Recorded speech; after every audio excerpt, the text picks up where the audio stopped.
Fala galera, mais uma vez eu, Alexandre Magalhães, na resenha com Magalhães para falar dos times do futebol brasileiro de campeonato que tem curso.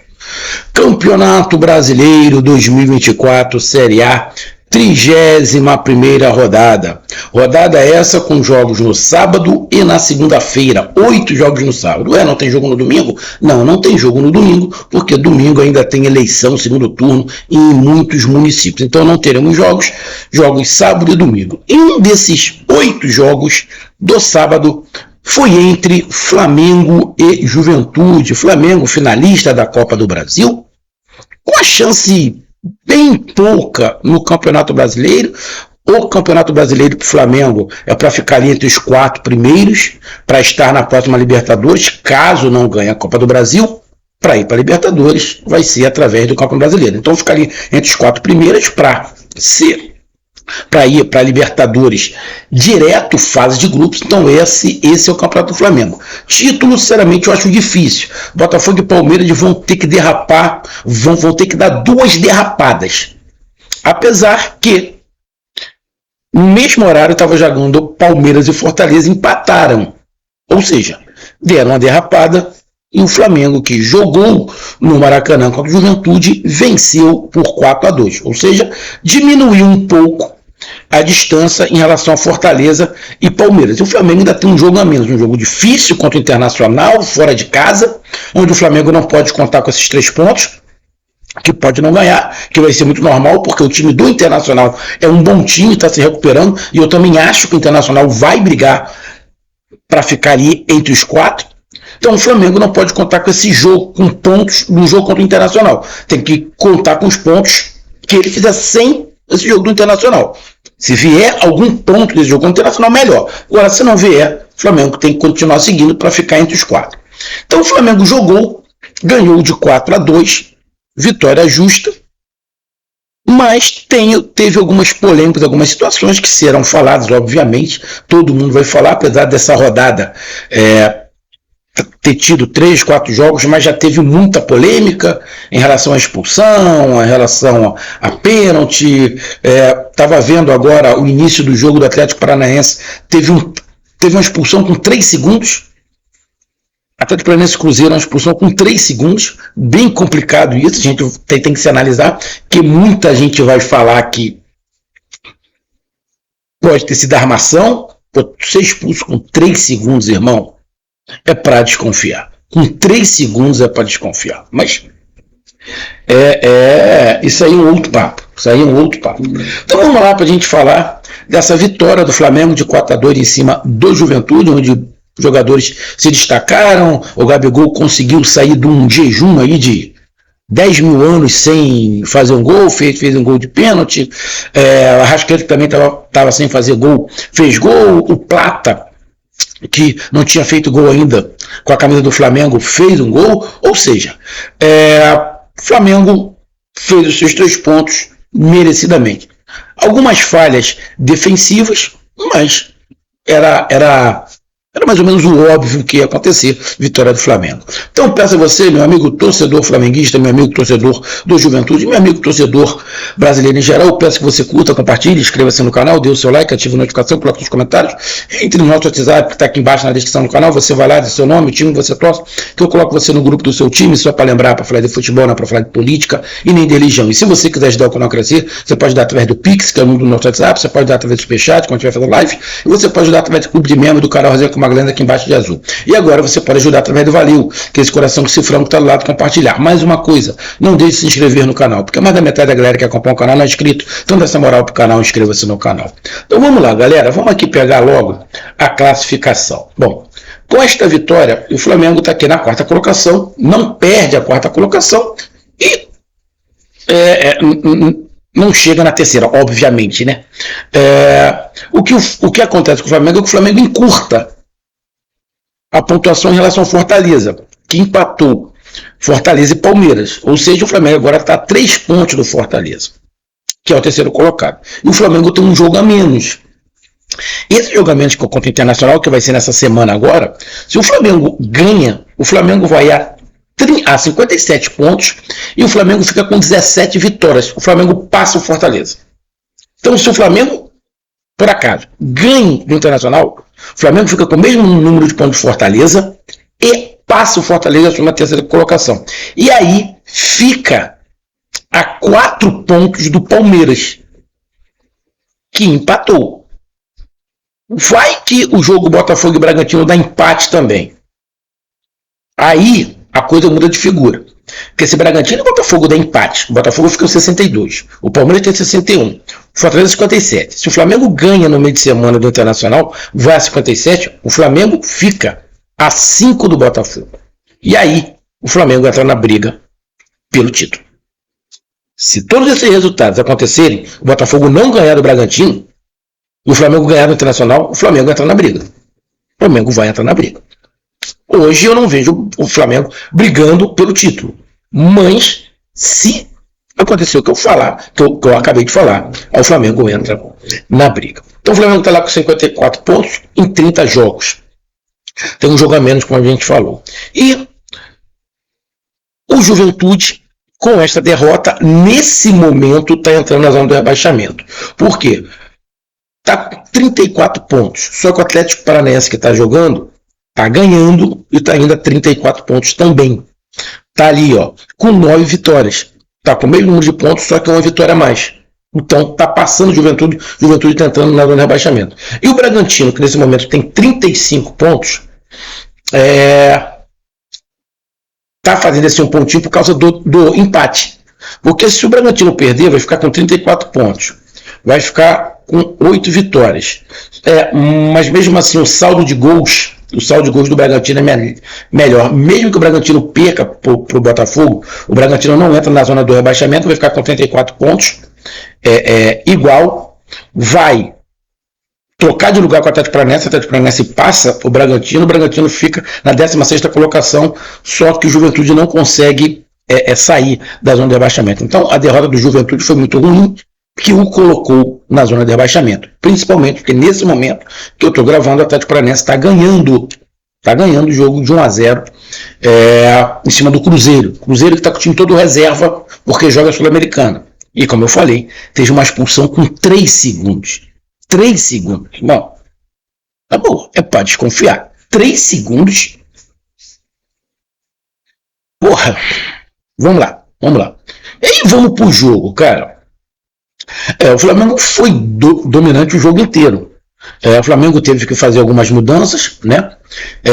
O Flamengo não tem o De La Cruz, e aí colocou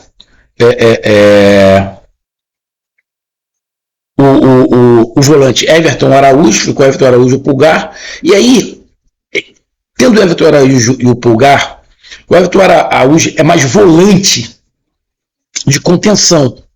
Tem qualidade, sai com a bola, mas ele não tem a dinâmica do De La Cruz. O De La Cruz acelera mais o jogo, ele não. Então, o Flamengo perde um pouco dessa aceleração, mas ganha em marcação. Como perde para um lado e ganha para o outro. E o Flamengo começou 15 minutos, o Flamengo em cima, pressionando, partindo para dentro, faz um gol com 8, 10 minutos com o Michael, o time jogando estilo o Felipe Luiz gosta, continuou em cima, tentando o segundo, e numa bola, onde o Flamengo estava no ataque, numa rebatida de Juventude, uma bola jogada pela lateral para o Gilberto ganha na frente do Léo Pereira, entra na área e faz o gol. Mas aí tem um detalhe, o Gilberto é um cara lento, grande e lento. O Gilberto conseguiu ganhar na corrida do Léo Pereira. E aí, muita gente vai falar o que eu também concordo.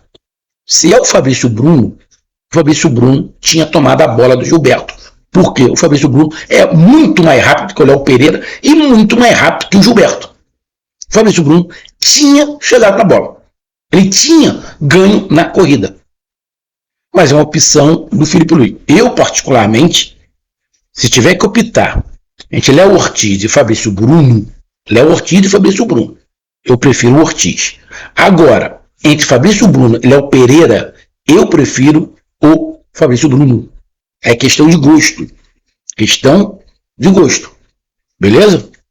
O Léo Pereira não é ruim, mas o Flamengo precisa, como joga muito alto, o Flamengo precisa de um zagueiro rápido.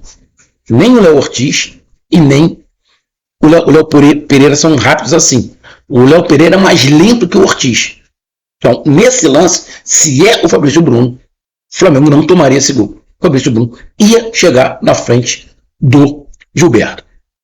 E aí o Juventude consegue empatar, termina o primeiro tempo empatado o jogo, 1-1, vai lá, foi empate? Isso, foi empate, terminou empatado, volta para o segundo tempo. Cara, o Gabriel Barbosa, o Gabigol, ele está passando por um problema que, por incrível que pareça, de adaptação.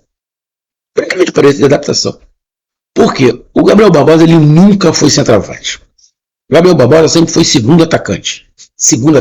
Ele nunca foi centroavante. Naquele Santos lá atrás, ele jogava pelo lado, como segundo atacante. Se não tiver enganado, o Ricardo Oliveira era o centroavante. Ele sempre fez muito gol, mas ele nunca foi o centroavante de área. E ele está tendo, agora com 28 e 29 anos, que aprender a ser centroavante. O Flamengo não tem um Pedro. E não tem um Carlinhos que se machucou. E não tem outro centroavante. Então ele está tendo que jogar de centroavante na área. E parece, a impressão que eu tenho, é que a área para ele está sendo um espaço muito grande. Ele não tem a noção de espaço dentro da área. Diferente, não vou comparar, mas você pegava o Romário sabia tudo de dentro da área. Você pega o Ronaldo, ele sabia tudo de dentro da área. Pega o Jardel, ele sabia tudo dentro da área. Você pega o Pedro, ele entende tudo, todos os espaços de dentro da área. O Gabigol não entende nada de dentro da área. De espaço. Muitas das vezes ele está dentro da área, mas parece que ele não sabe que está dentro da área. Ele não sabe o que fazer. Então ele está tendo que aprender. E pelo que parece, ele não está tendo muita confiança. E aí eu vou lembrar a torcida do Flamengo, que a torcida do Flamengo cobrou muito uma vez ao Pedro, que o Pedro só jogava dentro da área, o Pedro não saía. Aí o Pedro teve que aprender a jogar fora da área. Vocês estão lembrados? O Pedro teve que aprender a jogar fora da área, porque cobravam muito. Falava, não, olha lá, o Gabigol joga fora da área, ele sai, faz, acontece, o Pedro parece até um clone. Estão lembrados? O Pedro teve que aprender a jogar fora da área, aprender a fazer o que o Gabigol fazia. Agora é o Gabigol que tem que aprender o que o Pedro faz. Acho que ele vai ter problema. Acho que o Gabigol não vai conseguir. É minha opinião. Acho que vai fazer gol, mas ele não vai conseguir se adaptar a ficar parado jogando naquele espaço. Não é característica dele. Até porque, para você jogar parado dentro da área, você tem que ter habilidade. E a habilidade que o Gabigol não tem. O Gabigol não tem habilidade com a perna esquerda, de dominar, de driblar, dar um ovinho. Ele não tem essa habilidade. É diferente do Pedro. O Pedro domina a bola, mata, jeita, dá um drible, dá uma caneta. Ele não faz. Então, ele está tendo que aprender a jogar dentro da área. Não tem jeito, só tem ele. E aí acontece o pênalti, né? Cara, olha só, o jogador do Juventude vai no corpo do Gerson. Isso acho que é incontestável. Agora, né, essa é a minha opinião. O Gerson deixa a perna. Ele deixa a perna bater. O cara dá um encontro nele, ele faz aquela perna durinha, né? E bate atrás do jogador do Juventude, cai. O juiz estava de frente, o juiz estava a 2 metros. Bom, se ele marca o pênalti, depois ele vai no VAR e volta atrás, esse juiz tem que parar de apitar. Porque ele está a 2 metros, ele dá o pênalti, porra, e depois ele vai no VAR e muda, bom, ele tem que parar. Então ali foi um critério. Se ele não desse o pênalti, o VAR eu acho que ia chamar. E aí, mas também, eu ia falar, pô, irmão, tu tá a 2 metros, tu não sabe se foi ou se não foi. Ali, como ele, no lance, ele viu o tronco e viu a perna sendo trançada ali, ele entendeu como pênalti. Sei que vai ter muita gente que vai falar, lá, o Varmengo. Ali é um critério. Ali é um critério. E eu vou te dar um outro lance. Eu vi um lance nessa rodada de um pênalti, eu acho que é a favor do Palmeiras, se eu não estiver enganado. Um pênalti a favor do Palmeiras, que o cara faz assim e a bola bate no braço do cara. O juiz dá pênalti. Porém, no jogo do Flamengo contra o Corinthians, Flamengo e Corinthians, onde bate a bola do Gerson, o Gerson joga a bola, bate no braço do cara, o juiz não dá o pênalti. Muito parecido o lance. Muito parecido o lance. Aí no lance do Palmeiras tem o pênalti. No lance do Flamengo contra o Corinthians, o cara não dá o pênalti. Ou seja, uma zona, não tem critério algum. Critério algum. Então, nesse lance do pênalti, foi um critério do árbitro. Ele entendeu que houve o tranco, e houve o tranco, sair indiscutível, e o Gerson, na malandragem, deixa a perna, bate ali, tropeça, cai, e o juiz marca o pênalti. Ele deu o pênalti, acho que não é aquele pênalti incontestável, dava para se discutir, mas ter marcado o pênalti não foi nenhum absurdo. Mas é óbvio que contra o Flamengo o nego vai falar pelas cotovelas. Aí o Gabigol vai lá, bate, faz 2-1, o Flamengo continua pressionando, e aí tem um gol do Arrascaeta, o Gerson jogando muita bola, o pênalti já foi uma jogada do Gerson, e aí tem a jogada do Arrascaeta, que ele faz o terceiro gol, e aí numa bola ali despretensiosa, jogada dentro da área, que foi até um escanteio, tiraram mal, o cara bate, faz 3-2 para o Juventude, o Pulgar entregou uma bola para o jogador de Juventude, quase que o Flamengo toma empate. Tem substituições, entra o Plata, entra mais o Alcaraz, entra o Nenê, e aí tem a expulsão do Nenê. A gente sabe que o Nenê é chato, né? Reclama com o árbitro o tempo inteiro. Todo mundo que conhece o Nenê sabe. Ele é chato. Só que ele não é o capitão. O capitão é o Alan Ruschel. E ele já entrou, já foi lá logo falar com o árbitro e continuou o jogo. Uns 3 minutos depois, uma falta a favor do Flamengo, ele vai reclamar com o árbitro. O árbitro dá o cartão amarelo. Ele continua reclamando e fala alguma coisa. Ele vai e toma o vermelho. Bom, e aí fica ali uns 5 minutos parado, ele falando que não falou com o árbitro. Eu não tenho áudio, eu não sei o que foi que ele falou. Ele não estava nervoso, ele estava conversando com o árbitro. Agora, o que ele falou para o árbitro, ninguém sabe. O que eu acho que deveria acontecer, se a aparelhagem que o árbitro tem capta o que o Nenê falou, eu acho que isso tinha que ser colocado para todo mundo saber o porquê que ele expulsou. Ele falou que foi ofendido pelo Nenê, só que a gente não sabe o áudio. O Nenê, inclusive, pediu o Gerson para intervir. Pela cara do Gerson, estava vendo o jogo, falei até com meu filho isso. Pela cara do Gerson, a impressão que dá é que o Gerson também não concordou com a expulsão. Essa foi a minha impressão. Que o Gerson também não concordou com a expulsão. Inclusive, o Gerson vai até lá ver com o juiz, ele explica. Ou seja, o Nenê falou alguma coisa, o Nenê falou que não falou com ele, coisa e tal. Agora, eu queria saber o que foi que o Nenê falou. Porque, sinceramente, eu fiquei em dúvida. Porque esse negócio, o árbitro falar, ele me ofendeu. Porra, ele tem que provar que ofendeu. Então, o áudio, eu acho que serve para isso. Mas aí eu não posso falar se foi justo ou não foi justo. O que eu sei é que o Nenê queria pra cacete. Ele perturba o árbitro o tempo inteiro. Mas eu acho que o Nenê não ia ser burro esse ponto de ofender o árbitro, o time perdendo. Mas, irmão, aí só se esse áudio for liberado. E aí, o Juventude fica com um jogador a menos. O Flamengo continua pressionando, e aí no final, nos contra-ataques lá, com o jogador a mais, no contra-ataque, o Flamengo ainda perde 2 ou 3 contra-ataques, que poderia ter terminado esse jogo 5 ou 6. O Flamengo perdeu uns 3 ou 4 contra-ataques que dava para ter ampliado esse placar. E aí o Plata acaba fazendo um gol no passe do Gerson e faz o 4-2. Poderia ter terminado uns 6-2, tranquilamente, pela quantidade de oportunidades que o Flamengo teve e chances em contra-ataque que o Flamengo teve. Aí você pega aqui os números, rapidamente, só para você ver. O Flamengo chutou 20 vezes, 10 em direção ao gol. O Juventude 5, apenas 3 em direção ao gol. O Flamengo teve 74% de posse de bola. O Flamengo teve 90% de precisão nos passes. Ou seja, domínio por completo do Flamengo. E vitória justa do Flamengo. Mas teve essas duas polêmicas. O do pênalti e da expulsão do Nenê. O do pênalti, como eu falei, é um critério de interpretação. Por isso que eu dei um exemplo. Teve um pênalti a favor do Palmeiras, o juiz deu. O cara estava com o braço assim, o juiz deu. E teve um pênalti a favor do Flamengo contra o Corinthians pela Copa do Brasil que o juiz não deu. Ou seja, difícil, né? Não tem critério algum. E teve a expulsão do Nenê. A expulsão do Nenê, eu não escutei o áudio.